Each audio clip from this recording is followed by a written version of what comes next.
Today I'm going to be teaching you guys how to make a traditional Mexican guacamole. It's very simple, it's very fast, it uses very fresh ingredients, and hopefully today, after I give you the steps you need, you can go home and make this yourself. So first we start with our list of ingredients. These are all ingredients that are very common in Mexican cooking. We have avocados, tomatoes, onions, jalapenos, cilantro, lemon, and salt. Tomatoes, you want them to be pretty firm. The avocados, Hass is preferred. And the onions, you want to use a white onion because that's the onion that has the most natural heat, where a yellow onion is sweeter. I prefer jalapeno peppers. Some people use serrano peppers. So over here, I have the already prepared ingredients. What you do is you take your avocado, you slice it in half, you remove the seed, and you make a grid. And then after you make a grid with a knife, you scoop it out with a spoon. And then immediately, you want to take your fresh squeezed lemon juice and you want to pour it, because what happens is avocados turn brown very quickly after you cut them. We have some very finely minced up jalapenos, and you're going to want to add those according to the way you like heat in your guacamole. We have diced tomatoes. We have diced onions. You're only going to use a pinch of salt, but it's really to taste. And we have cilantro. Cilantro is a very vibrant herb that's used very commonly in Mexican cooking. So, right here, this is a molcajete. It's basically a Mexican mortar and pestle, and they're commonly made from volcanic rock, and they're very porous, so they absorb a lot of the ingredients that you use in them, so they become seasoned, like a wooden salad bowl. So they kind of add their own special flavor to all the things you make in it. After you do the first one, they just get better and better. So what you want to do is you want to take a little bit of your aromatics, which would be your cilantro, your onion, and your jalapeno.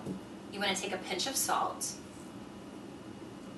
You're going to take just a little bit of the jalapenos, a little bit of the onion, and you're going to save some of both of these for later, and a little bit of the cilantro. And you're going to grind them together, and you're going to make basically a juicy paste first. So this is kind of seasoning the bowl also and getting it ready. Once you have a juicy paste made, you're going to take your avocados and go ahead and put all of them in there. This is one avocado diced up.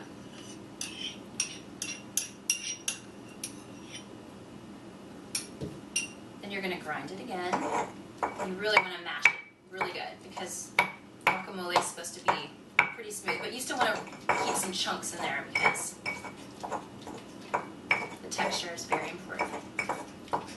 And once you get it pretty blended together,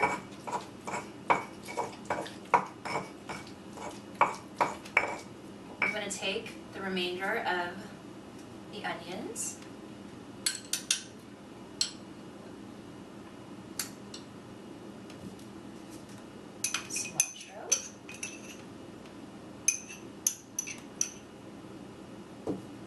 now the jalapenos you have to be careful with because they're very spicy, so I won't put too many of them in there. And tomatoes.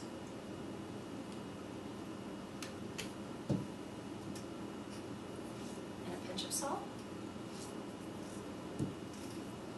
And then you're going to fold the rest of those together. Make sure you get it all mixed together.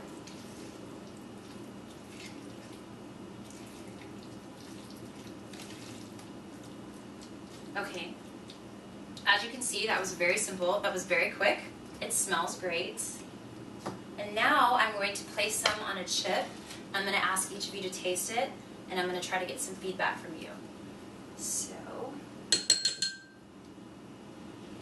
this.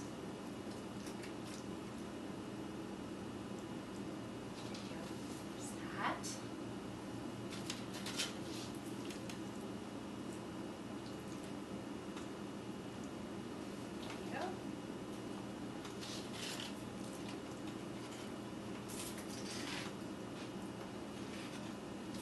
One for you.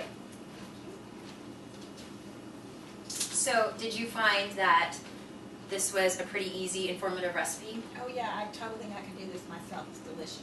And did you enjoy it? Did you think that you could do this at home? Absolutely, I think it'd be pretty easy. Did you think that the demonstration was pretty informative? Yes, absolutely. All right. It was great. Very Well, cool. hopefully after this, you guys have the knowledge and the steps that you need to make a traditional guacamole at home. And thank you for listening, and enjoy the rest of your day. Thank you.